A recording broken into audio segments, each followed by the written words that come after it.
There you go. It's all good. Hold up. I'm going to start this again. Fuck yeah, I won't do that in whole intro again, but it's all right. See, this is why I fucking, I'm like, That works. Drinking coffee, fucking. It's all good. My mom said I shouldn't swear so much on the podcast. Oh, yeah? Yeah.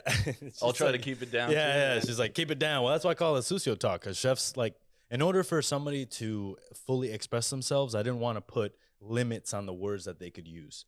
Right. So, like, I've done in podcasts in the past where people are like, oh, no, like, oh, shit, I'm sorry, I swore. And it's like, I don't want you to have to think about a different way to say something. I want you to just say it the way that you know how to say it as a chef or a cook or whatever it is. So I'm here with Chef Adam Lawrence. Chef Adam Lawrence, we got connected through Kevin Finch. Shout out Kevin Finch. He's out there in Utah right now doing pop-ups. So I'd love to try one. I think Andrew Chang at some point is going to go try one. He's a SF guy. I've had him on the podcast a few times. But Chef Adam, what are you doing these days, man? What's up? I've been working in a few different restaurants, helping out and things just to pay the bills mostly. But I've been working on a book for the past 6, almost 7 years, sort of traveling around the country, foraging wild edibles and eating what nature has to offer, I guess. Right. Have you always been a nature person? Have you always been out there? Yeah, I mean, I was born in Indiana, and it's weird because I'm like from the city in Indiana, but I think all the surrounding areas there, it was still nature at the time. It's kind of like become more metropolitan as times passed, but back then you were able to kind of duck into the woods like during school and explore and stuff like that. And so I always had kind of an interest in it. My parents didn't camp very much or something, so maybe it was a rebellious type thing just to get out and just to get out, check out nature. Heard that. So yeah, we're talking parents, so might as well take it all the way back. You're born in Indiana. How was your upbringing there? What were you doing? What was food like at home? Were you fucking eating at home, or was it more like latchkey kid? Like, yeah. So my parents had me when they were really young, so I had a lot of freedom as a kid. As far as food goes, Indiana's not really a hub for a culinary hub. I don't think it is like still, but I think they're starting to try a little bit more. But yeah, I actually just wrote about this, and it's I think that the food we had, my parents did the best they could with what they had. My mom grew a garden that was like pretty successful, but there was a lot of certain things. So like we ate summer squash all summer and tomatoes and a lot of peas and a lot of radishes, and those are all things I hated growing up because I had to eat them all the time. We didn't have a lot of money, so it was like fast food was the treat, or like the Jewish deli was the treat. So all in all, my experience, maybe it's like a distorted perception of reality or something like that, but I think that my perception of my upbringing food wise was not a good one. So we ended up, my mom moved out to California in 96 or something like that. Yeah. And why is that? Why was the move? To get out of Indiana. Okay, you know, gotcha. she like me likes to like not stay stagnant. So yeah, get the fuck out. Yeah, just move around. Same. Yeah. So she moved to California. I had like my first avocado, I think was like a kind of game changer for me. And like just how vegetables not out of a can, or like those 3 vegetables that I did have, like expanding my whatever catalog of like things I can eat and enjoy was like kind of eye-opening, and I got into food like pretty early on because of that. Okay. And then how did that manifest? Did you start cooking at home a little bit for yourself, or did you start looking for restaurant jobs? Like, how old are you at this point? I was like 7 at the time. 7, okay. So I wasn't working in restaurants. Although a chef would take you in, no problem. Yeah, you know? I mean, it wasn't that far after that. Yeah. What was your first job? My first job was a butcher shop in Oakland, actually. Okay. Which one? Verbrugi. Okay. It's like a Polish-owned place. And I'd go there before school, clean all the band saws, you know, like grind meat Gotcha. and marinate chicken and do all the dishes and all the dirty work. Do like clean out the grease trap. Then go to school. The guy would drive me to school, smelling like the grease trap. Go to school all day. So you were a grease trap kid in school? Oh man, I was like the stinky like cheese packing grease trap guy. You know? It's all good, bro. Yeah, it was all right. Yeah, I just had to. Wasn't respected then. Now it is. You know. Yeah, they just didn't get it. I was getting ahead of the game. Exactly. You know? Yeah, you were hard at work. Yeah. It's all good. So yeah, I did that, and then he picked me up after school and continued to work, and then didn't really do much of like the academic aspect of school. So yeah, during that time. I was looking for more of a kitchen job and ended up in a bistro that was like down the street from school, and did that before and after school, and it was pretty cool. Yeah, he taught me some fundamental things and taught me how to fuck up a lot and fix it. Yeah, really didn't teach me. He taught me by by my mistakes. You know. Yeah. Focusing on my mistakes. Heard that.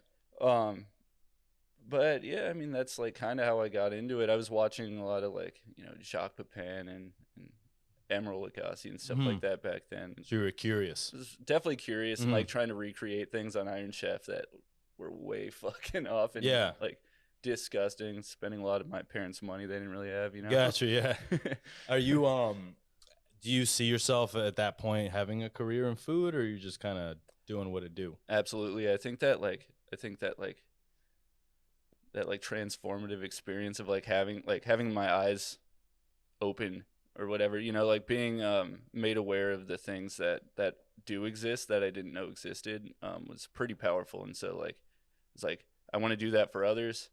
I also just want to be like, it's like right when like the sort of Vogue persona of a chef like was starting to become popular, like I don't know, I would like look at El Bulli catalogs and stuff like that and just get really into like the eccentric sort of like TV chef / the really like high-end fine dining stuff, and I was like, that's what I'm gonna do. Right. Yeah. And then what is your first kind of step towards that? Are you researching restaurants? Are you trying to see who the best chefs in the Bay are? Are you going to culinary school? I did not go to culinary school. Right. I was told really early on that I'm not going to culinary school. Okay. By who? Like by my parents didn't really want me to do it, and the butchers were like, "Fuck that." Yeah, and the bistro guys like, "No, fuck that. I had to work this hard. You have to work this hard." Yeah, you know? yeah. And he was right. Yeah. Okay. Yeah. So I definitely like took what they said to heart and worked through like just grinded. You know, went through like all the. I was like dishwashing a lot, and where were you dishwashing? I dishwashed at that bistro. I still dishwash. Okay. In my spare time for Lovely. fun. You know, I just keep it well rounded. You know, Yeah. I think that's really important. It's a great humbling job. Yeah, I washed dishes at the Chase Center a couple weeks ago. Oh, cool, man! How'd you get that gig? An app. I just do that in my spare time, just like these little temp jobs. What's the app? InstaWork. InstaWork. It's And it's just crazy. like gigs. Yeah, I just take whatever. I moved a bunch of furniture at the airport last week. Yeah. Just weird stuff, you know. Really? Is it good pay or what? No, it's terrible. Yeah, It's just I gotta keep moving, you know. Yeah, I hear you, bro. It's all good. Yeah. But yeah, no, I gotta stay humble and Let's talk about this move furniture at the airport. When you're going to work at the airport, where do the employees park? So it's a warehouse kind of. It's part of the whole like airport like village. So right, yeah. So you're not like, are you going into like a gate? No. It's like it's kind of offsite, and right. Yeah. And then furniture you're moving. Are you moving like the fucking pods that people sit in and shit? So no, it's like a tractor trailer pulls up, and it takes like 3 hours to unload that thing. It's like huge boxes, like filled with somewhat assembled, couches and shit. Do you ever work with anybody who like taps out? Like, fuck this, I'm not doing this anymore? You know, they're not monitored enough to do that, so they kind of just like stop working, coast, go like hide somewhere on their phone, you know. Mm-hmm. Whatever, it's not good pay. I'm not like worried about it. It's not a job I'm like invested in. It's just something cool to do. That's cool, man. Yeah. And do they like line all the app guys up and they're like, all right, this is what we're gonna do? Like, or is there people that actually work there? There are people that work there Okay, too. gotcha. I was wondering, There was like one guy that worked there at Okay. the time. He was like on the forklift and telling us to get out of the way a lot, and like that was really all the direction we got. Get the fuck out of the Fuck way. out of the way. That's awesome, dude. Yeah. Fucking Don't touch that. Staying busy is good, bro. Yeah, man. So we got in touch because you're currently writing a book, That's right. right? How long have you been writing it? About 7 years, 6 or 7 years, but it's been really on and off. You know, I've worked in restaurants a lot during that time. Yeah. So it's like, it's hard to find time. What inspired the book? Does it have a title? Well, yeah. So the book's called Here, The Wild Romance of Nostalgia in Nature. Okay. And I guess what inspired it is, so I'm sure you've had this too, but it's like the sensation you get, like when you smell something, like say a lawnmower hits a patch of weeds that like emits a smell or whatever, and it like brings you back to a very specific time and place. That for me is a really powerful. The olfactory sort of Right. induced nostalgia Okay. aspect of things. So I wanted to look more into that, and I thought that was a side of cooking that hasn't really been. It's been discussed a little bit. Harold McGee's Nosedive is a good one. It's one of his newer books. Okay. But, yeah, I think it's like something that can apply to food outside of, texture, flavor, smell, presentation. It's like there's like another sense that is sort of untapped that I thought would be really cool to write about, and Right. eventually like I do some dinners like kind of based on that too, but bringing you back to a specific place based on wild edibles that are from a specific place. That area. Yeah. Heard. How did you get into the food writing aspect of it? Have you always been a writer? Absolutely not. Okay. No, Did you take a class or did you just start writing? I take little classes here and there. They don't really Workshops. Yeah, like Coursera has good like writing things through universities and Right. stuff like that. And I did pretty well in school, even though I didn't really go. So actually, to step back a little bit, in high school, my senior year, my only class was food science, and I was the only one in it, and they made it for me. And so that was a big help with all of this. Oh, dope. Understanding Okay. how things work a lot. Oh, got you. That's cool for the school that you were in would make the effort to do that. Yeah, it was like an independent study thing. And Yeah, it's kinda yeah. like either that or I drop out. Exactly. No, I hear you, man. I mean, it's like those kids are way too smart to be in school, and you're like, I get it. Yeah, or You know what I just mean? like too like I'm not fucking interested in hypotenuse or something. Well, Yeah. I don't know. I'm not interested in a lot of that shit. Yeah. The hypotenuse. Yeah, Yeah. I forgot that shit. I don't even know what a hypotenuse is. Oh my god, it's a lot of alphabets squared. But Yeah. that's all. Yeah. That's all I know. So yeah. So- as far as writing goes, not I'm not traditionally trained or anything. Right. But I definitely try and I read a lot. So like that reflects like my style a lot. If I'm reading like a Pioneer journal or something like that, I'll write and then look back on it and it's like, fuck, I'm writing in like old timey, 1700s English or whatever. And it's like, nah, Yeah. no, I got to redo that. But it's like, yeah, I think that definitely plays a part in it. Okay. So that's very cool. So what was the first like serious step into the world of cooking that you took? Like the first restaurant that you were like, I'm going to go here to learn how to cook like a badass. So that was, I was working at a restaurant that's no longer there called Franklin Square Wine Bar in downtown Oakland. And that was pretty cool. And like we were starting to use ingredients that I hadn't used, like luxury ingredients, foie gras, aged balsamic, and things like that. And What year was it? 2008. Yeah. Sounds like that time. Foie gras, aged balsamic, Yeah. strawberries. Yeah, like just past the raspberry coulis. Yeah, squiggle. exactly. And the crispy leeks, Just past. That's funny. Yeah. Just before pork belly, Yeah. after hanger steak. Yeah. We're pumping out cassoulet. Yeah, exactly. It's funny how you go through those trends. Yeah. It's like yeah. a marker in time. Pork belly was that was like a 6-year endeavor. Yeah, Like man. once pork belly came onto the scene, It's it a was 6-year like, stomach ache. yeah, dude. It was bad for a while. Yeah. Then we got out of it. I was like, oh, thank God. Yeah. So out of that, a friend of mine from Indiana Right. moved out here prior to that, maybe 2005 or something like that, 2006. He was also into cooking. He went to culinary school, and he worked for the sister restaurant at that place, and he ended up going to a restaurant called Gather in Berkeley, which is still there. It's very different. I've heard of that place. The name comes up a lot. Yeah, it's very different from what it was then, but there was a chef at the time, Sean Baker, up and coming for sure. He got like a bunch of like accolades at the time. Mm-hmm. Where's he now?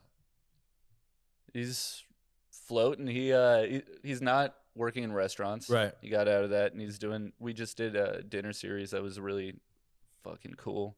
Dope. Where at? It was at Naked Kitchen on Valencia and 20th. Okay. Mission. How are you guys, sort of the pop-up community? And I know we're bouncing around, but that's okay. How are you guys advertising these pop-ups?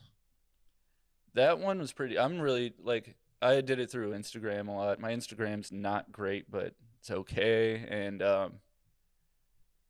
the space itself promoted it a lot. It was their 10-year anniversary, so okay. They're like, yeah, come out. We sold out the first day, so okay, cool, yeah. Cool. How many people? We did 70. It was 2 days. Gotcha. Courses? 12 courses. Okay, cool, man. That's fucking dope. See, that's what I want the website of Sucio Talk to be, is like a place where if you're doing a pop-up, it's there. Yeah. And all pop-ups centralized by city. Yeah. Because what I'm finding is that there's a lot of cool shit going on, and I find out after. Like, you know what I'm saying? Like, you're telling me that shit right now, it's like literally in Oakland. How do I not know about it? Yeah. That one was in the city, but whatever it is. But it's like, close. I don't want to have to go on Instagram to find it. Yeah. I want to be more like, I guess more on the website, so people don't have to go on social media to find out cool shit about food. Yeah, since I started going to punk shows, and like I was like 12 years old, there's always been a list called The List. It's foopy.com. I'm sure it's still around, but it's exactly like that for shows, and I think that'd be really cool to like extend that to the food world. Yesterday I was at Slug Bar, and I saw a black metal show downtown. And I didn't even know that the scene was around here, because I hadn't seen it. I hadn't metal's hard to find, first of all. Yeah. There's only like 3 bands that come here once a year, and it's like, if you miss it, you're fucked. But it's cool to know that there's underground black metal going on. Yeah. So you started going to punk shows that early, 12 years old? Yeah. Like Gilman and stuff like that. Yeah. I was big into the music, so I like got into bands when like a couple years after that. But like, I like the chaos, And, and the chicks and the fucking drinking beer and jumping up and down, and punching people in the face. Weird. Fuck yeah, baby, get weird. Yeah, man, let the freak flag fly. It's all good. That's what Sucio Talk is here for. Yeah. Dope. So Franklin, you're at the restaurant, right? Yeah, Franklin Square. Then we. How long were you there? For the entirety of its existence, probably 2 years or something like that. Why'd they close, you think? They weren't making money. Oh, okay. Yeah, I don't know. Like, downtown Oakland was definitely weird. Like, I think it's getting a little better. It was like a fucking ghost town, No one goes to downtown Oakland for anything, or went to downtown Oakland for anything. There just wasn't anything there. Why do you think that is? Just because there wasn't anything there? Because people are afraid of Oakland.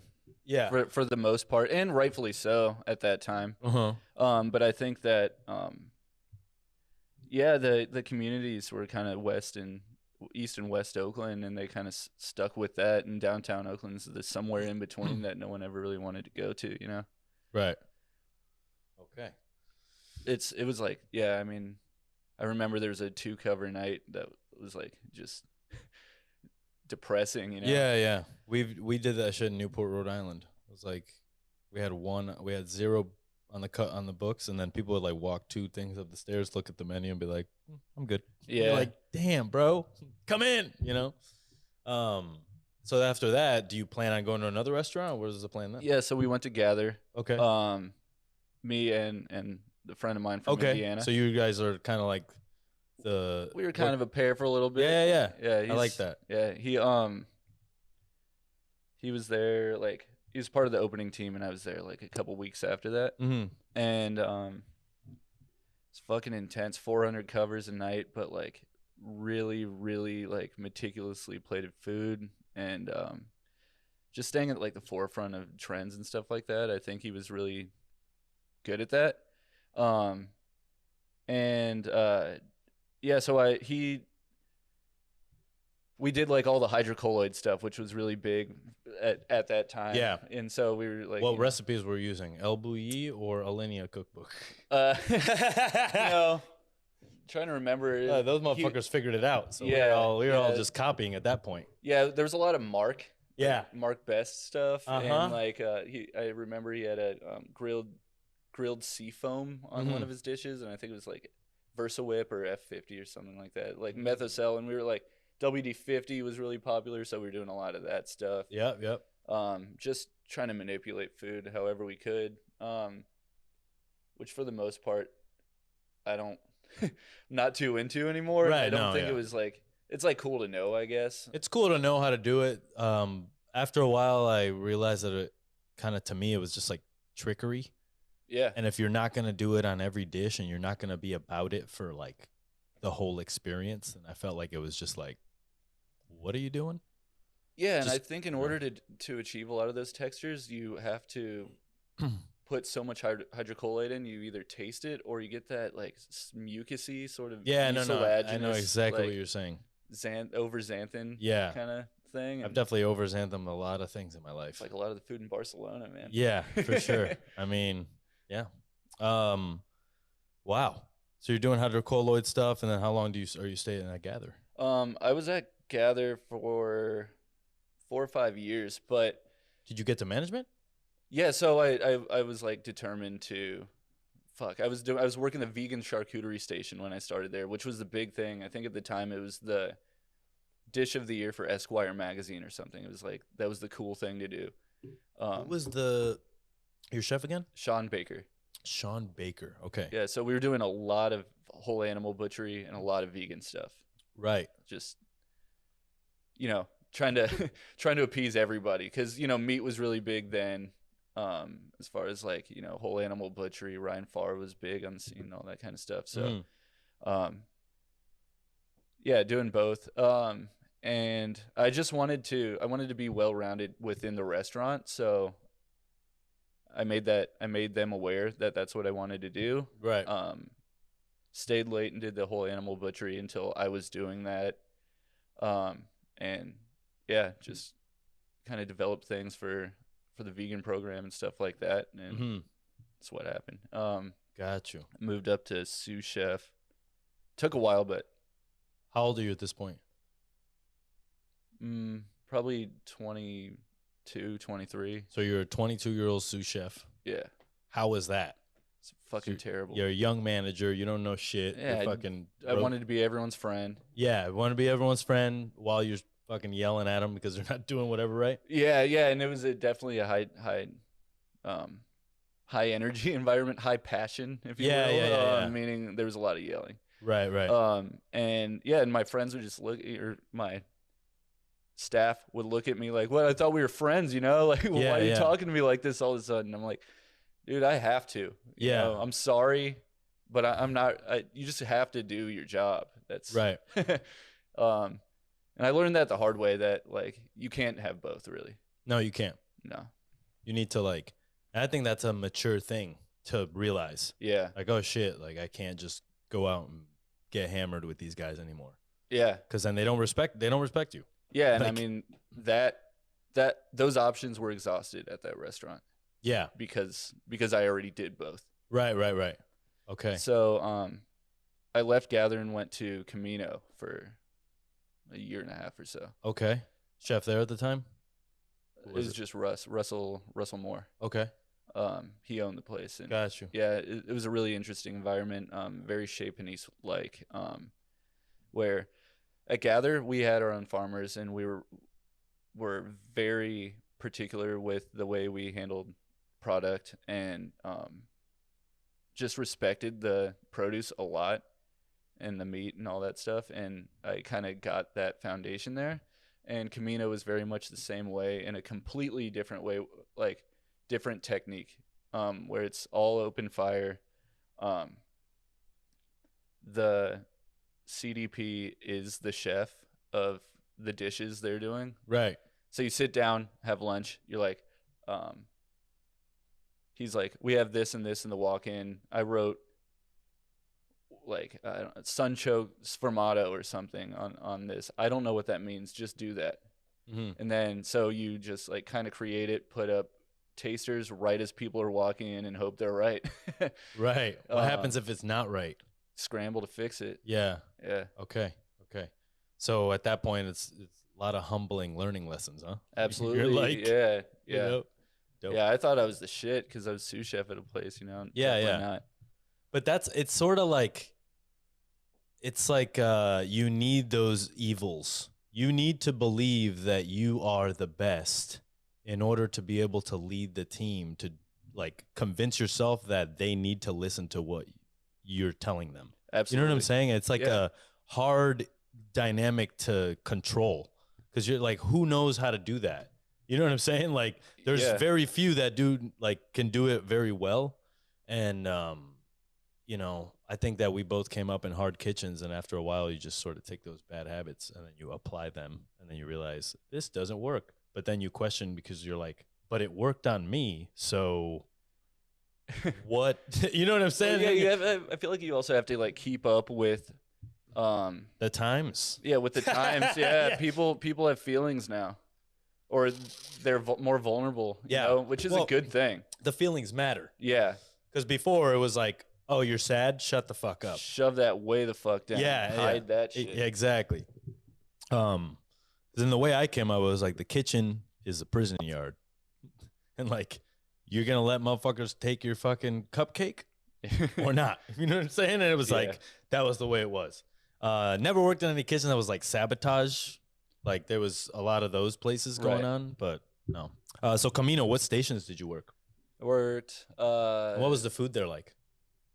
The food there was, like I said, very Japanese style, where it's like. Were you guys serving just a peach for dessert? Or? Yeah, pretty much. You know, like almost, you know, like that with like whipped cream or something. Yeah, you know? exactly. Like elevate it with whipped cream. Right. But no, I worked all the stations. Everyone rotated, so it was like constantly moving. You're on a different station every day. Right. And everyone is a prep cook at least once or twice a week. So. So you the humble days. Yeah. You go back, and that's a good way to do it. Yeah, it's great. Yeah. Keep everyone on their toes. Yeah. It was a great place to learn. I got fired. Why'd you get fired? Let's see. It's weird. I was going through a weird personal time. I had a lot of friends die during that time, so I was self-medicating in the wrong ways, and my focus was elsewhere. So what I was bringing to the table was not enough. So they let you go, and where are you from there? Are you kind of hitting rock bottom at that point, or nah? Sort of like just let me get another restaurant job, like So I was at Loconda for a bit, just for a short time. Then I went back to Gather. To be the sous chef in the right way. It was a new staff, all that kind of stuff. So did that, and we at that time were opening another restaurant, Verbena, in San Francisco. Sean Baker was, and so I went with him to open that restaurant. At that time, fermentation was a lot more on trend. So I was running their fermentation program there. Right. And we were doing just, once again, the weirdest shit I could come up with, you know? Like, I was not sticking to traditional fermentations or anything like that. I just wanted to make it weird and, like, test things out, trial and error style. And a lot of stuff was really cool, but started Verbena with 13 misos that were, like, all non-traditional misos. And a bunch of weird shit, like rattlesnake garum. And this was 2009, 10, something like that. Right. So, 2011, let's say that. And things that people are talking about now we were doing then, which I thought was pretty, I still think it's pretty cool. And, so Verbena was like where I took it the most seriously, you know, at that time I was the most serious about my position, and I really worked myself into the ground there, making sure everything was perfect. Right. Were you still yelling, chef? You know, How did you switch from that training to? I don't. You know, I think I was like so like beaten down and tired that I didn't have the energy to yell at people. But you know, I always thought of myself as a pretty reasonable person, reasonable manager, direct, but not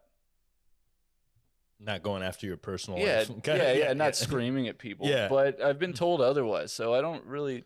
I think once again my perception is a little bit skewed. Yeah. Well, when the focus is when it's turned on, you're like you're so focused that when you say certain things to people, they take it like, you know. But then you never kind of have that self-reflect because you're moving forward so quickly that you never like stop and say, oh, maybe I was wrong. Yeah. You know, because you're just like, well, you're a fucking idiot, but I need to do this thing right now, so I'm not going to like pay attention to you. It's not a good way to be. Yeah. Yeah. I think that, I don't know. I was very direct, and I think that I still can be in the kitchen, but like definitely take into account my shortcomings as well now, and that's something that like, you know, I was younger than everyone. I had to prove myself somehow, so you know, it's like put your chest out. Yeah. Put your chest. Throw my weight around. You know, at the end of the day, some people respond better to authority, like True. better than like, you know, kind of beating around the bush and be like, oh, well, you know, I realized that when I became a manager, and the way that I talk would be like, I'm suggesting that you do this, not I think you should like do this kind of thing. And it was biting me in the ass repeatedly. Right. Because they wouldn't do what I thought I told them to do. And they were like, well, you suggested it. And that's like not enough. You know what I'm saying? Yeah. Along with that whole language thing. Yeah. Something that really always bothered me was I have a lot of little pet peeves, like, but the one, how about we do this? And I was like, oh, so you're going to do it also? Like, yeah. Like, how about we take out the trash? I don't know. And it's like, oh, so you're going to take out the trash and I'm going to follow, right? Like, that's not what they mean. You know? No, that means you were so going I to do made it. sure I never did that, you know? Let's do this. Let's. Yeah, that's that one got me in trouble a couple times. Yeah. Cool. So fucking, where are we at here? You're back at Gather. You're a sous chef doing it again. How long are you there for your second stint? Just like a year or so until Verbena opened, and then it was like full just Verbena. Okay. But we were like building out the place a little bit, like really hands on, making sure everything was exactly the way we wanted it. And the kitchen was small but very fucking nice. Efficient. It was efficient. I'd rather a small efficient kitchen than a very large one. Yeah, you don't have to kind of less fucking, to clean. Yeah, dude, it's less to clean. It's less fucking running.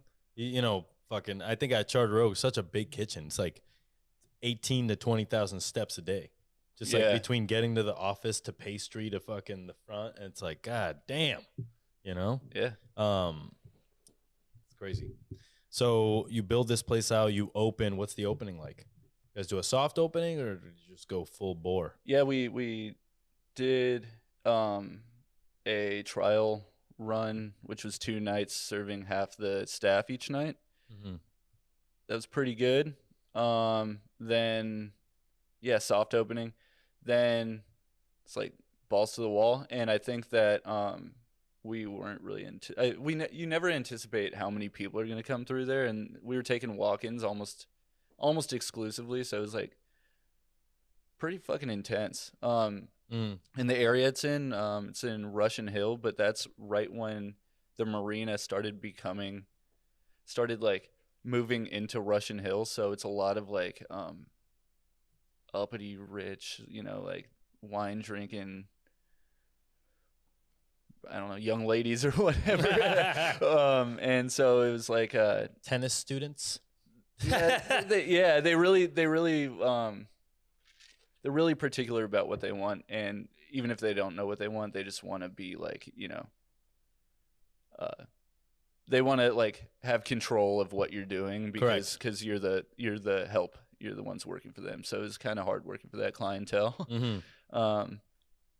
So I just stayed there until till we had to change the menu so much to sort of appease fulfill the people. fulfill their needs, and like they wanted cocktails and bar bites. Right. Didn't want to do that. Okay. So when you leave there, what's your next move? I went to Saison. Went to Saison. Yeah. How'd you get the job at Saison? Staged. Right. Did you stage anywhere else, or did you know you wanted to work at Saison? I knew I wanted to work at Saison. I was doing a lot of foraging at the time and Right. preservation, and I was like, I want to be a part of what they're doing. And the place was so mysterious. I had like a fantastical sort of version of what it actually is in my head at the time. Like their website was like super minimal, and like you can like see the kitchen sort of, but I was like almost too afraid to like look into the kitchen there because I thought it was this like, you know, like the top of the top to me, and I, you know, whatever you want to call it. It was like, so Josh Skeens is like this chef that you want to work for. yeah, it was just like something so unknown and so foreign to me. I hadn't Right. worked in any kind of Michelin rated anything. At that point, had you eaten any dinners at any Michelin, No. or you just straight cooking? Yeah, it Okay. was just cooking, making very little money, and Right, and yeah. living. Right, just trying to survive out Yeah, here, bro. Like, yeah, I mean, it still wasn't cheap then, but Mm-hmm. And then you get the job at Saison. You stage one day. 2-day stuff. Got you. Who hired you? CDC? I think it was Scott at the Scott? time, Scott Okay. Clark. Got you. How many Scott people and work in Johnny. that kitchen? Probably about 20, 25, something like that. We were doing, at that time, it was, I believe, 21 or 23 courses a night. And it was like 18 to 20, low 20s covers a night. Right. So it was like Manageable. yeah. I mean, it was difficult for sure. Mayhem. And, yeah, it was kind of, it's controlled mayhem. Got you. Mhm. Which is it was Michelin cooking right there. you Yeah, know? When you first started, what station were you on? I believe everyone started this way, at least, where we were picking herbs. So it was like I was alongside a lot of like super talented chefs, but we were picking herbs for like 12, 14 hours a day, all day. Right. And Who were the other cooks that were working at the time? I was definitely right next to Matt Kammerer most of the time. We started really close together. Okay. Let's see. Kane opened a place in I don't know, it was Kane Atkinson. He opened a place in Nebraska. All right. He's doing something in Yeah, Nebraska. I follow him on kept- Instagram. I see him. I didn't keep bake. up. Yeah. I don't know, Chris DeAndrea. There's a bunch of like people you see around now that were doing that at the time. Gotcha.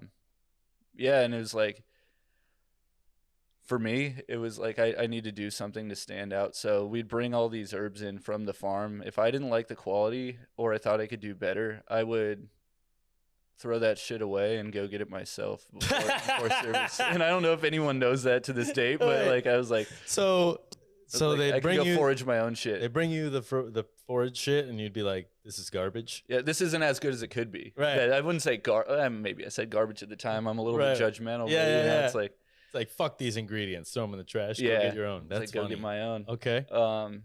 Yeah, and just bring in stuff that I thought people should try that I thought were interesting. And, Yeah. you know, sometimes they were toxic. You know, it's like, it's like, it smells really good and it looks cool. It's like, nah, man, we can't serve that. Yeah, it'll kill us. Yeah. Oh, awesome. Okay. That's funny. So, what is your trajectory there? How long did it take you to move off of picking herbs? That was about 3 months. 3 months of And, picking herbs. Yeah, and I, Do you have a relationship with Skeens at all during that time, or was it 0. zero? No, he didn't know my name. Okay. Or yeah, no, he definitely didn't know my name. Okay. Is that on purpose, you think?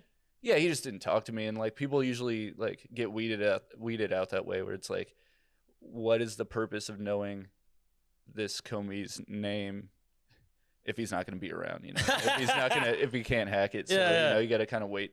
That's that Wait a while. classic chef thinking. Yeah, yeah. Yeah, you know. What can he serve me, basically? Yeah, yeah. And then like if you don't see like a couple of years, or it's like, fuck this guy, whatever. Yeah, I mean, it's like, yeah, what's the point? Yeah, I wonder how many guys would have like really like been amazing had they just had a little bit more love for him. those guys, you know? Like, what talents did they lose? Sometimes you just over got to the stick years? it out, you know? I think Yeah. that goes with everything in Yeah, life. right. The real ones always do it. Yeah. Fucking. So, did you become sous chef there at all? No, I was offered sous chef, and I definitely did not want to take any managerial role. I had been so fucking burnt out on that at Verbena and Gather, whereas I was just like, can I just cook? And like seeing like the emotional and physical state of some of the sous chefs at Saison, I was like, you know, I want to learn. Like, that's kind of been like a overall theme, I think, in my like formative upbringing in food is like, I just want to be well-rounded. I want to know everything. So like if I'm telling someone I want to be well educated as far as that goes. Right. Did you work with Blake Aguilard? Yeah. Oh, cool. Yeah. Cool. Yeah, he's doing some great things down in St. Germain. Yeah, did you see him at Aspen? I didn't see him. I didn't get a chance to see him, but I did do a podcast with them down in New Orleans. Oh, wow. And in their dining room. It was pretty cool. Right on. It was back when we were still audio. And then I went for a drink with them after. But super cool dudes, and I like the fact that they have such low covers that they're still doing that classic like we're gonna slice your garlic when you sit down sort of shit. Right. You know on. what I mean? Yeah. That's cool to me. It's yeah. Like that kind of fine dining where like you need a brigade to actually do everything the way it's supposed to be done. I think it's cool. Yeah. And it's not very many restaurants doing that nowadays. So it's true. Yeah. I mean, and yeah, it's all about efficiency. Yeah, for sure. For sure. So you stayed there for what, 4 or 5 years? 3.5 years. 3.5 years. Okay. And why do you decide to leave at that point? So I worked my way through the kitchen. I did pastry program. I did research and development a bit. I worked the fire, which was, really what I wanted to do. The cold side. Worked my way through every station basically. And, right. I was asked kind of often, like, what do you want to do here? You don't want to like move up. What is your role? And I wasn't like becoming complacent, but I really saw this whole foraging thing. I thought I was good at it and I could excel at it. So I became the gatherer there when Connor Chase took off. Okay. So Connor Chase was the guy doing that stuff for them. Yeah. So it basically my title was gatherer, and I did all the sourcing for the restaurant. So I'd go to all the markets, go to the farms, and to the wild, and to our farm, and sort of like was the liaison between all these places to make sure we got the best product. Where's the Saison farm at? It's not there anymore. It was in Sonoma. Okay. Up not on there this anymore? hill. Did they move it or? No, I think they just stopped having stopped a farm. doing it. Yeah. Got you. Yeah, it gets to a lot. It's like, you know. Like, yeah, I mean, you definitely have to have someone that manages themselves. Oh, 100, dude. Yeah, 100. They like live up there, and you know, if they don't want to, then you don't have a farmer. You don't have a farm. Yeah, and it's kind of fucked because you want to be able to pay your farmer all the money in the world, but you can't, you know, just due to budgeting. But it's like if you want fucking exceptional produce grown amazingly, like you got to pay for that shit. Yeah, that shit costs motherfucking money. Yeah, you know. Yeah, I mean, we're in a drought. You got to keep that That's shit what I'm saying, yeah. Or, like, I mean, farmers should be making 6 figures. Like, yeah, I think, you know what I mean. Like, they're essentially what got us here. You know, and I mean, we've taken so much away from food that now it's like, what are you gonna do? Yeah, but they're very underpaid, underappreciated, and everything. It really is working against them. So shout out to all the farmers out there, because if you're fucking farming, dude, still to this day, like, you salute you. You know what I mean? Because I ain't fucking gonna go out there. I'll tell you right now. So you leave Saison, where do you go? Another restaurant, or you like, I'm gonna take this foraging thing and start fucking going at it? Yeah, no, I went corporate for a year. Corporate? Yeah. Where'd you go? Google? I opened Facebook's San Francisco campus. Oh, shit. Yeah. What was that like? Fucking God. How'd you get that job? I wanted to go corporate because I thought at that time I'm like, I'm going to focus on my book. Mm-hmm. I work 40 hours a week. Right. That's it. I'll have time to do this. Did you have time? Did you end up having time? Did it work the way that you wanted it to work? Yeah, I think so. I mean, like as far as financial stuff Mhm. goes and time goes and everything, but it just is not fulfilling at all. That corporate level, are they actually like, all right, it's been 8 hours, you got to go home now? Or is it Not still when you're that management. right? It's that but- chef mentality of like you're still putting in 16 hours, but it's at Facebook now. Nah, I mean it's like 10 hours. Right, It's right, not yeah. that bad. Okay, gotcha. And it's salary, so you like kind of make. Did you get to your own meet hours. Zuckerberg? No. Nope. That's kind of lame. Yeah, I've heard never, the like, tale walked of him through? like walking through. No, I never saw him. Damn. I feel like he doesn't exist. That motherfucker's a robot. I think he's like stuck somewhere in Menlo Park, you know. Yeah. Like in a little orb. Yeah, I bet. I don't know. Who knows, man? He's probably listening to this right now. Hope so. Don't do anything to me, Mark. I need Instagram to help me out with this. Get some algorithms. You know? It's to get me on the algorithm, B.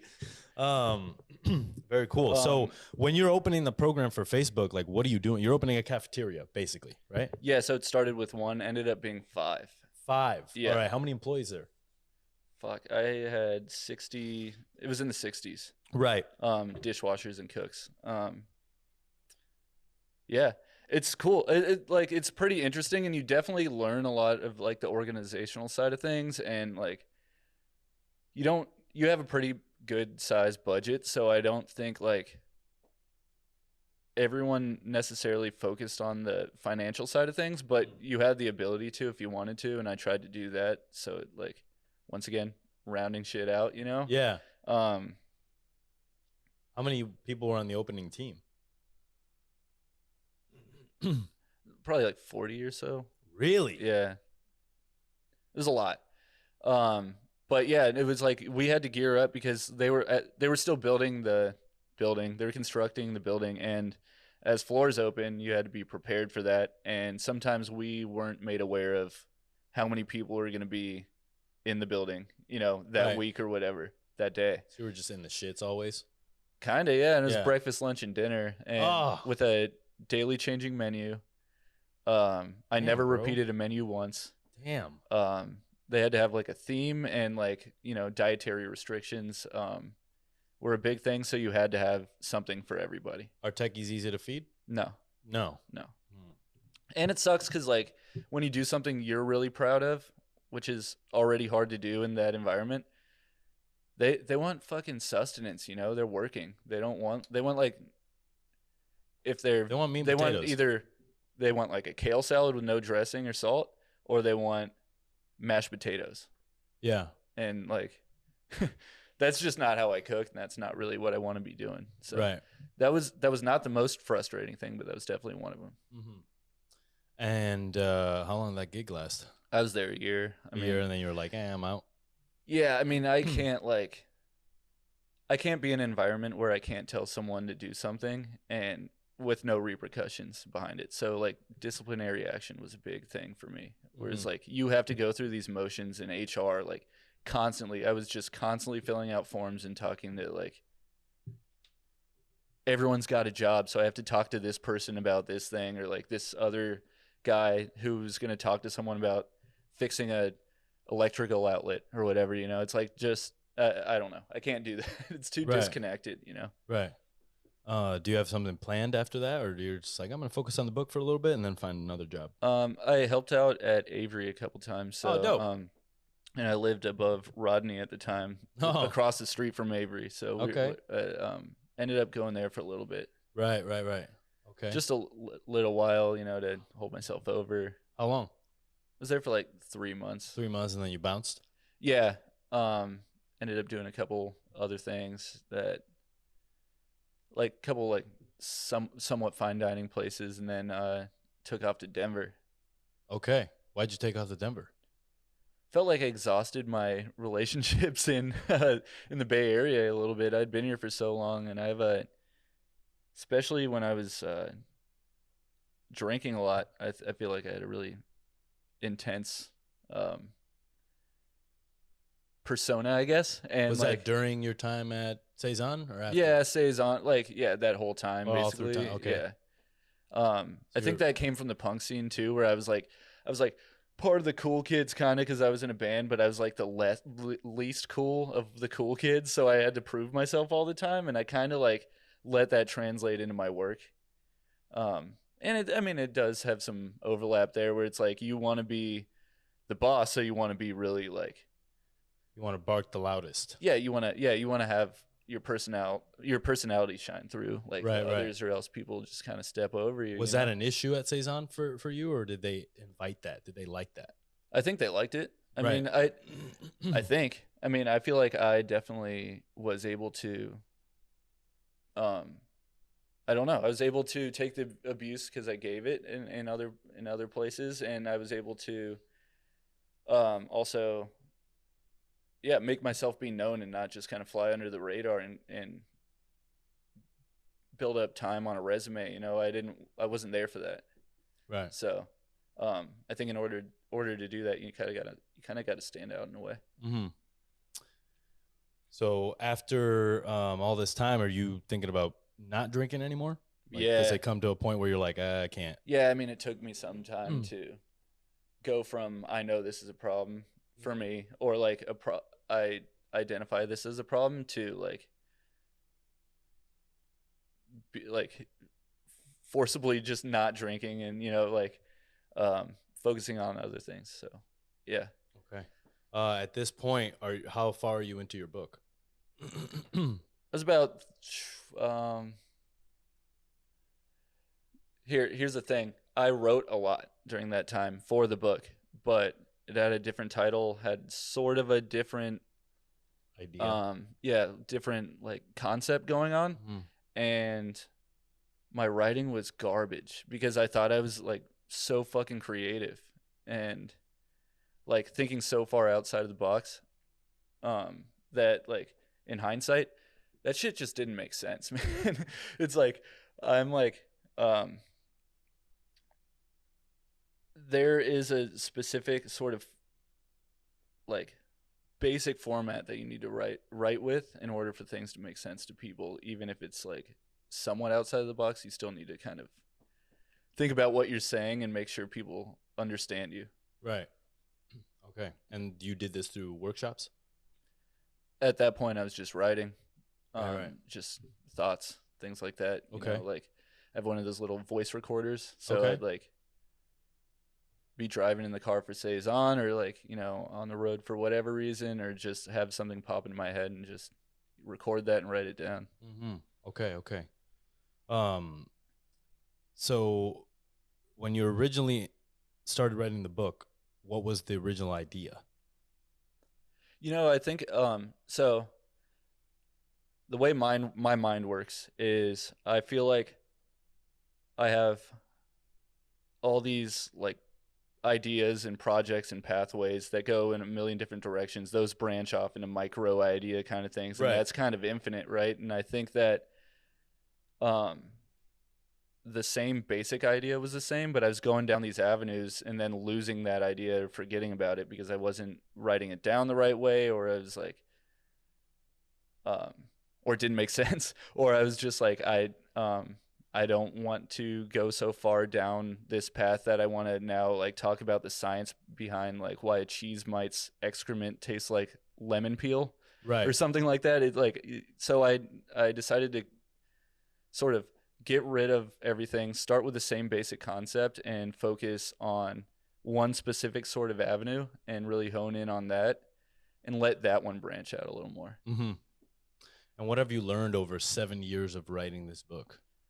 Well, meaning like not so much the subject matter, but like about yourself, work habits. I definitely know now that I have a hard time articulating, for sure. And like, I'm sure that's an issue with everybody, but yeah. Is there a time of day that's best for you to articulate or write? I found that at the end of the night seems to be the best, which is strange. Like if I'm okay, so there's two things. If I'm like more in the creative mindset, I'll read a bunch throughout the day, and then at the end of the day, I'll be really inspired to write,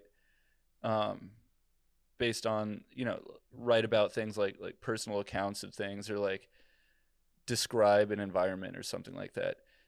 In the beginning of the day, like right when I first wake up, I'll read a bunch of scholarly articles or things like things with just straight information, and I find that I'm able to note take better earlier in the day. So it's kind of all day in a way, but I think that you're constantly working towards something throughout the day. yeah, it's just different aspects of the same end goal, you know.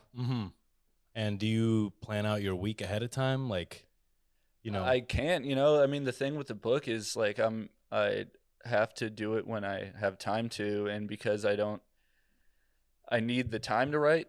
I can't commit to a completely like solid job. Right. And which then means they can't commit to a schedule. Yeah.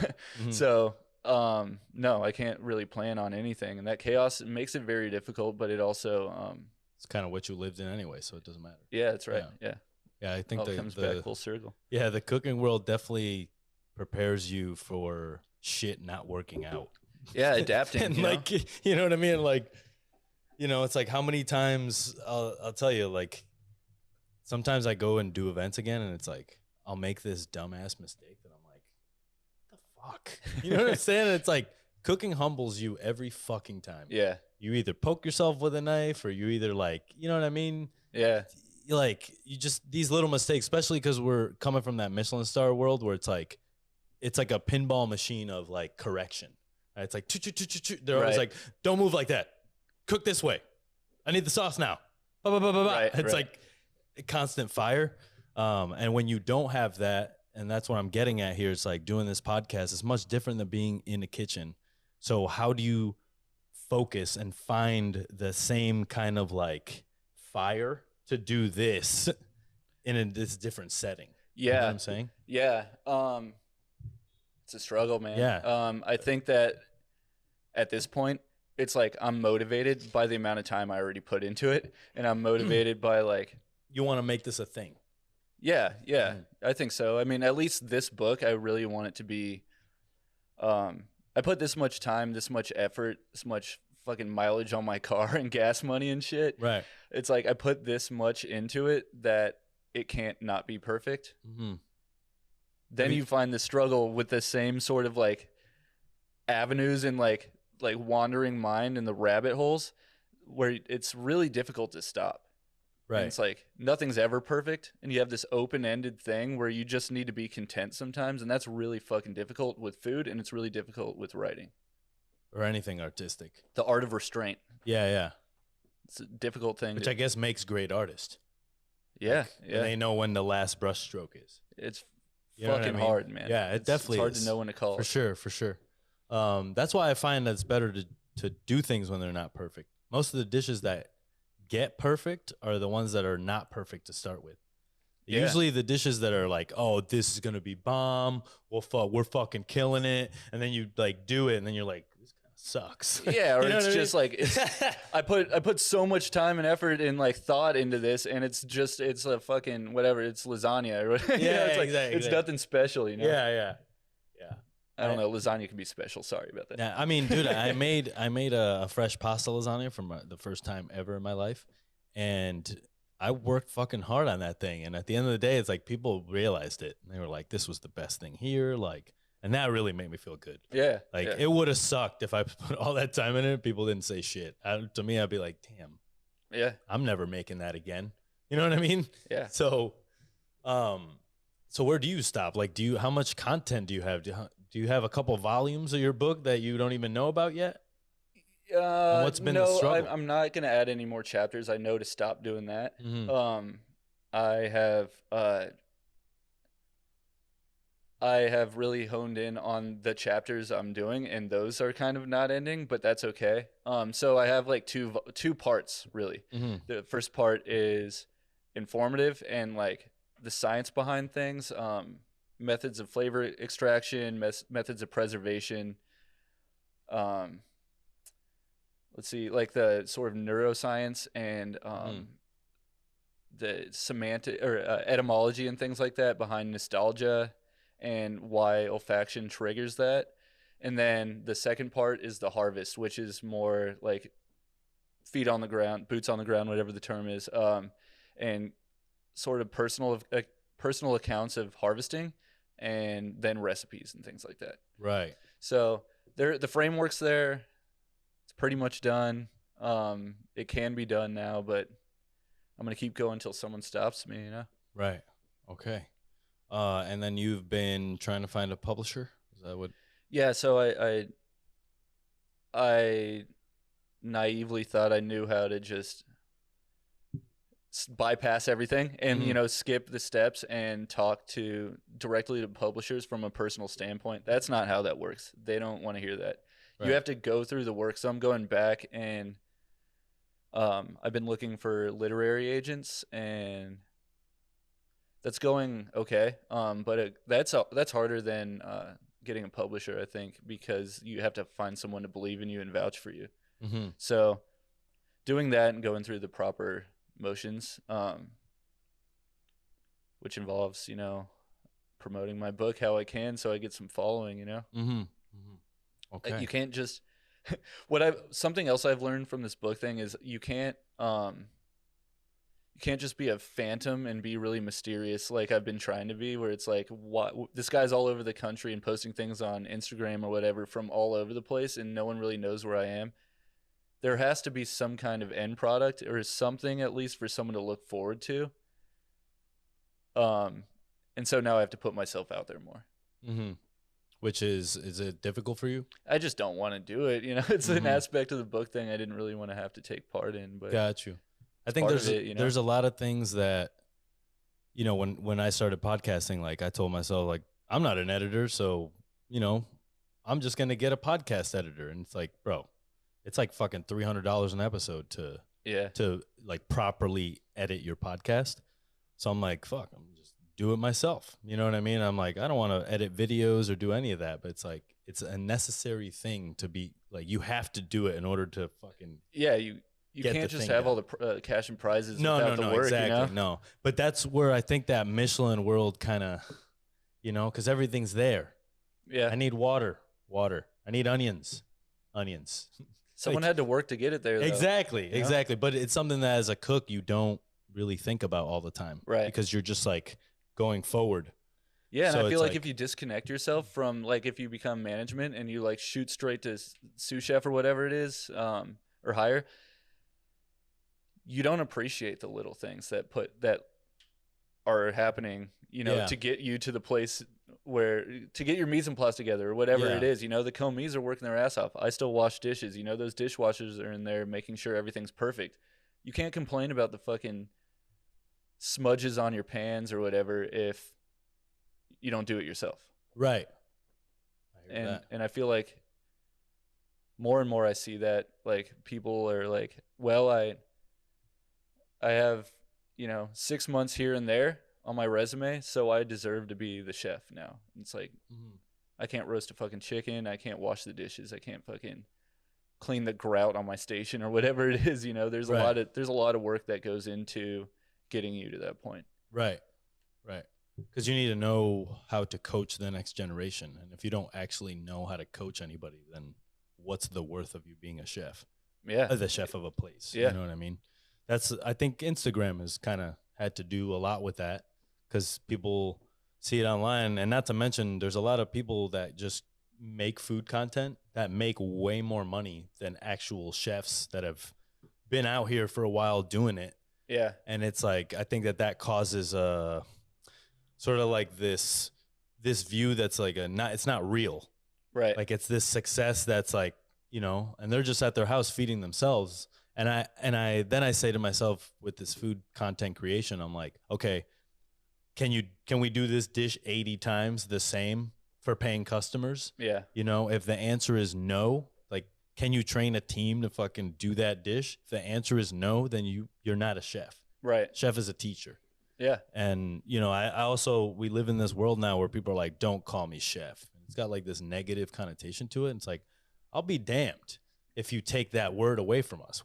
You know what I mean? It doesn't have to mean this shit that people think it means. Yeah. And we can take it back and understand that it means mom. You know what I mean? It means dad. Yeah. Like it means like a nurturing person that's teaching you how to lead a team and cook great food. Right. And make experiences, For sure. So fuck, man.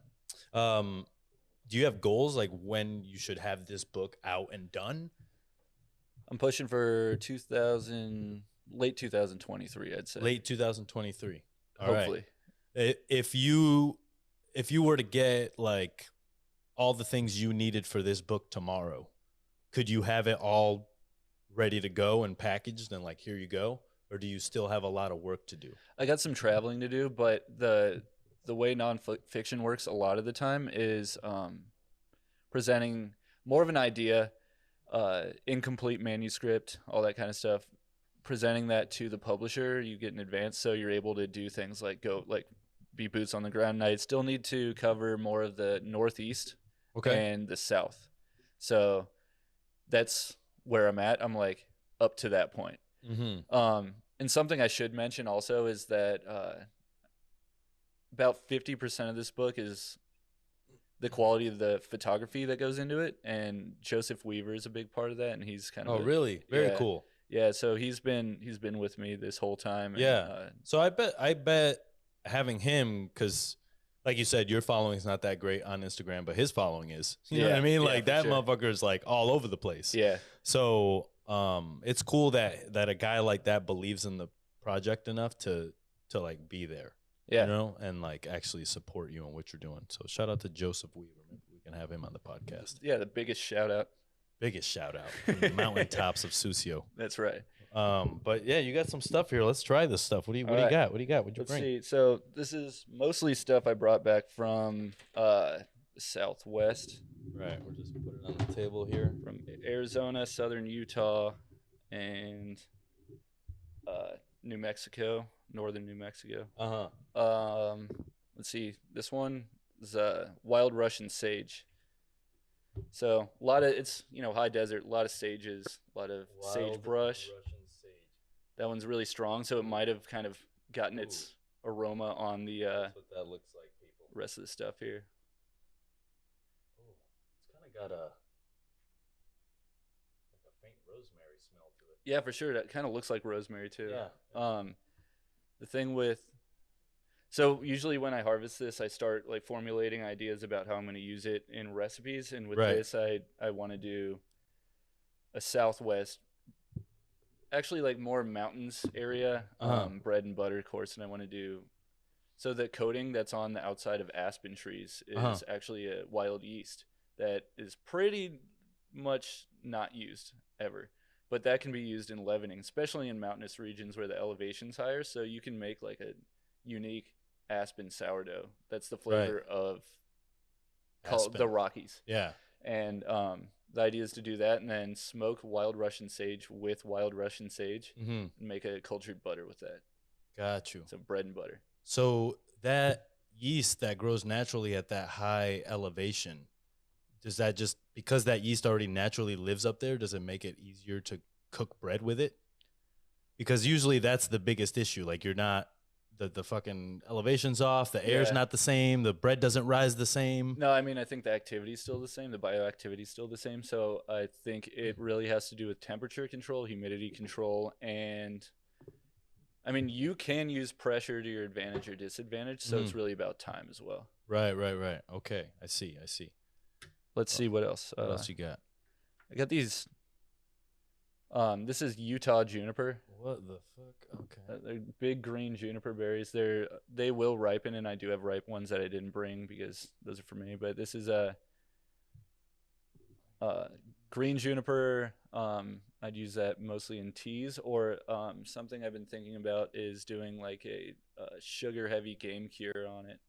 Okay. I think that'd be pretty cool. It's like got a. Now, you've been traveling a bit, and wild juniper's a thing in a lot of states. Right. Who's got the best?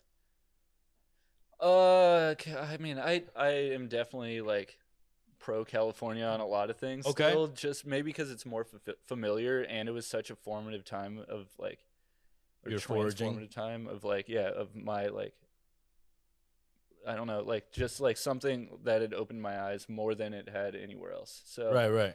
California juniper is really good, especially those big honking ones. I don't know the species, but those are really good. Okay. But this Utah juniper is really cool. Yeah. Okay. Let's see what else. This one might, unfortunately, because it's dry, a lot of the volatile aroma compounds might have come off. But if you soak this in water, in like sugar water. I'm planning on fermenting that slightly and making yellow sweet clover, and it smells sort of like warming spice. Mm-hmm. And it's really good. I've done that with I forgot it, but I did a Ponderosa bark ice cream with this. Right. Ponderosa bark, like depending on it's completely different and varies between like trees and not just terroir, but that can taste like bourbon and vanilla. So like the combination of this like yellow sweet clover fermented syrup and that Ponderosa bark ice cream is really like special. I think. Okay. And it's just straight up flavor of the high desert in the Southwest, which is really cool. Mm. All right, this is a sagebrush that I found in northern Arizona on the Arizona-Utah border. It's right here too, I guess. And how are you? How do you know where to stop? Like, where are you going? National parks? Are you looking at books? What guide are you using to go places? I haven't really been using many guides, but it's like almost like lotion or something. Yeah. It's pretty cool. It's like Suave. Yeah, I like it a lot. It was like that one bush was right next to a bunch of other bushes. That one smelled like that. Suave shit. So, I mean, you have basic parameters, right? Like you have running fresh water, with a specific climate where it might freeze over a little bit or something, but it's pretty moderate in temperature or something like that. That you're more bound to find watercress or like, basic things like that, basic little formulas, and then just like find a trailhead or like an opening in the fucking woods, doesn't matter, and just walk as far as you can, don't get lost, and you're gonna find cool shit. Yeah. And like with the amount of reading and research I'm able to do, like not working that much, that's what I research. And so it's like that much more special when you're reading about this thing for a super long time, and then it's like, oh shit, there it is. Like the leaves are the same, the berries the same or whatever, the flowers the same, and you're like something that you've been researching for so long, and it's like in your face like that. I think is really pretty cool, pretty powerful, and that's like what I tend to. That's what I tend to do for the most part, like just hope. Right. Hope and pray, baby. Yeah, I mean, there's definitely some kind of luck in that, and I think there's like luck as far as a lot of things go in life. So yeah, this is just another layer of that. This one is skunk bush. Skunk bush, also known as 3-leaf sumac. So you can eat these little berries. 3-leaf sumac, dried berries. They do have a seed in the middle. It's weird when they dry. They get a peppery taste, like peppercorn. But yeah, there's an acidity there. It's like a sour dried cherry or something like that. Yeah. That's dope. Yeah, it's really good. Some of that wild sumac. Yeah, it's a 3-leaf sumac. So something I just read. Hopefully you don't get poison ivy really bad and you're not super sensitive, because I did read that might be an issue with people, but right. I think it has to be like a high sensitivity. What, the sumac? Yeah. Well, thanks for telling me before we ate it. I forgot.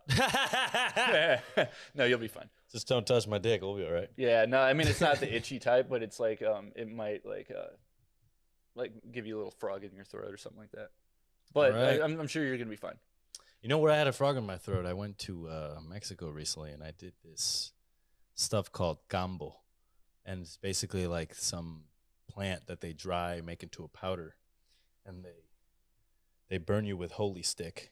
Right? Whoa. Right? And then they put the powder on your burns, and they put water on it, and it hits you instantly. And, like, basically it goes to where your body needs it to go. So I felt something here. Whoa. Really heavy, and it's a type of drug that you like throw up and shit on. Yeah, so yeah. You know what I mean, something like that. But it's out of my wheelhouse. That reminded me of that. Cool. Like yeah. that. Well, this won't do that. I don't think. No, I won't. What else we got? You got this pretty sweet knife there. What is that? Oh, it's this. Yeah, this is. I usually have knives around me. There you go. Let's see that thing. Where'd you get this thing? Oregon. This is a Marine's knife? I guess so. I mean, it was like That Rambo shit right there, bro. yeah, I usually keep a bunch of Yeah. knives on me for different things. All that, baby. Woo! Love this show and tell right now. Yeah, this is I fun. haven't had this in a while. I think ever. Since we went to video. All right, and then this one. Are those just sea? They look like sea beans, the juniper. Yeah, the way yeah, they kind are, of, yeah. yeah. This one, I only took bulbs from one plant because it's on like kind of sacred land, and I like to respect that. But the bulbs are very prized, and these are wild desert nodding onion. Wild desert nodding onions. Yeah, so. Trying to showcase these onions right now. But yeah, I usually use them for the flowers. I'm probably gonna lacto ferment them because texturally they're just, dried herbs kind of suck. Yeah.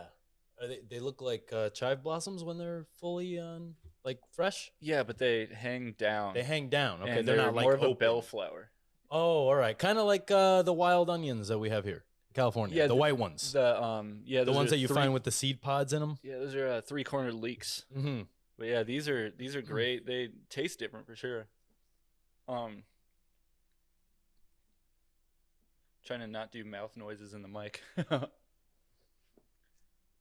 It's all right. I once had one that was like a popcorn or somebody gave me popcorn or something on the show. And I was like eating it and then listening to the show. People were like, "What the fuck are you doing?" It's almost like the sweet floral aspect of like habanero to me. Okay. Or like habanado or something like that. Then yeah, I don't know. I just grabbed stuff on the way too. Lemons marigold. You found this on the way here? Yeah, Where at? foothills of Oakland. It grows wild everywhere. It's super strong. Damn. I made a leche de tigre with that for our last dinner. It was pretty damn good. It's very weed-like. Yeah. Pink peppercorn grows everywhere. Oh, around here. yep. Yeah. I remember these guys. We used to do cook beef in these. That sounds good. Yeah, just like cook beef and put a shit ton of these around it. Kind of just like smoke it with it. I've been thinking the native plums are like falling off right now. They're so ripe. So I was thinking about using native plums wrapped in this in caul fat. Ooh, okay. That was my idea on the way here. Got you. It sounds pretty cool. Yeah, yeah. Because they don't naturally have a ton of like fruity flavor, you know, Yeah. those native ones. Hey, cool to put the leaves around the meat too and just like wrap them Yeah. on there. That's dope. That's about that. Hell yeah, man. Thanks a lot for that. That's fucking dope. Yeah. Fucking bring some more shit on here, chefs. If you fucking, want to sell your stuff on here. Do you plan on that as well, other than the book? Like maybe selling some preserves or dried stuff? I've considered it. I think that I don't know where I'm gonna land, so I'm having like I don't know if the Bay Area is home forever. Okay. Probably is, but that's why I'm hesitant to like try to push towards opening a restaurant, and why I'm hesitant to start a company out here, even if it's not brick and mortar. I don't know. It's like if I'm gonna do a wild foods thing, I don't want it to be exclusively the Bay Area. There are already a lot of companies out here that I think are really like do a really good job at that, and it's like kind of highly saturated. I don't want to even step into that market, and then the other thing is like a lot of these people keep it really close to them. It's like a personal or even spiritual thing, so I don't want to capitalize on something like that. Right. Is there any countries that you would like to go to forage in? Japan. Japan? For sure. Yeah, it's in South Korea. Okay. Yeah, actually, like I'm big into like ever since I got really into fermentation and stuff like that. South Korea has been like pretty dear to me, I guess. I like learned I can read and write in Korean, and like you can read and write in Korean? Yeah. The fuck are you doing? Yeah, that's it's awesome. actually really easy. Yeah. But I did that so I can read menus at places. Oakland has a pretty good Korean scene. Yeah, yeah. And What's your favorite Korean restaurant in Oakland? I like the I They got some The fried Tofu chicken House. joint that is delicious. I forget I don't know. what it's called, but KFC, I think it's like the play on it. Yeah. But they got Korean fried chicken there. I don't know. I really like Pyeongchang Tofu House. They just opened a second one, which I haven't been to, but the original one on Telegraph over there is like, their panchan like side dishes and like their fresh tofu and everything, and chilled. Just the focus on soy product is really interesting to me because no one else is really doing it around here, and I have an affinity towards the country style Korean cooking and like the really old world techniques before the spice trail, before chilies were involved. So there's a lot of like Korean aspects that you always think of, like kimchi having chilies and things like that. But Right. there was a time before that. Really? Yeah. So. Okay. Damn. Yeah. So what? Before we leave, what are the your favorite restaurants in Oakland? Give me 3. Oh man, Tacos Mi Reynita in East Oakland. Okay. It's just moved out of someone's front yard into a parking lot. They stepped it up. Tacos Morenito. Mi Reynita. Mi Reinita. Okay, got you. My Tacos little Mi Reinita. Queen, my Yeah, little queen, right? Yeah. They got like a little comal going. They're making their tortillas to order, like chopping all the meat on like tree stumps, and Oh, dope. it's so cool. And like a lot of people don't know about it. The only way to really find it is on their Instagram. Okay, got you. Don't worry, pretty good. SucioTalk.com coming really soon. We're gonna be able to showcase those places exactly. Very good. Yeah. I like Nyambai, and I guess they're moving. The Cambodian spot. Where are they moving to? I don't know. No. I don't know. It says on their website. I haven't checked Gotcha. it out yet. I haven't been to Komi. No. I mean, James is the man. Yeah. And I went to CDP with Jeff and Spencer, and it was amazing. And I can't wait to try Komi.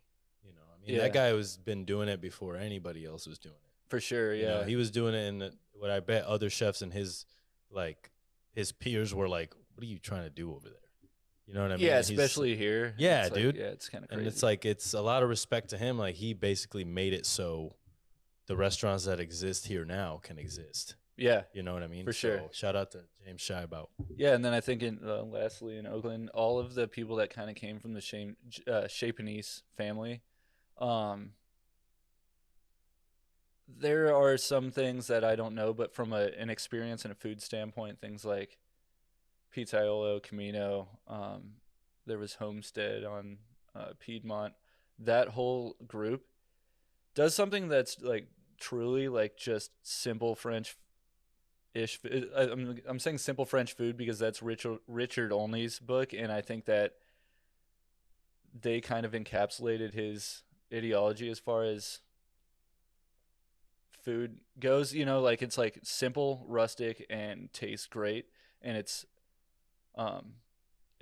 the product is the focus. And I think that is something that's really important to our area more so than anywhere else, is like not over manipulating things. Right. Awesome. So you're gonna be a recurring guest on the Sounds good. show, all right? We're gonna open up the lines here. So suciotalk@gmail.com, and my man here will answer all your foraging and fucking other questions, whatever the fuck we can think of. But let's try to make this a regular thing, and at some point we'll do these live. We'll just fucking have people call in. Sounds We'll good. hang out, Fucking Sucio Talk. Thanks for having me. Yeah, man, no problem. Cool. It's all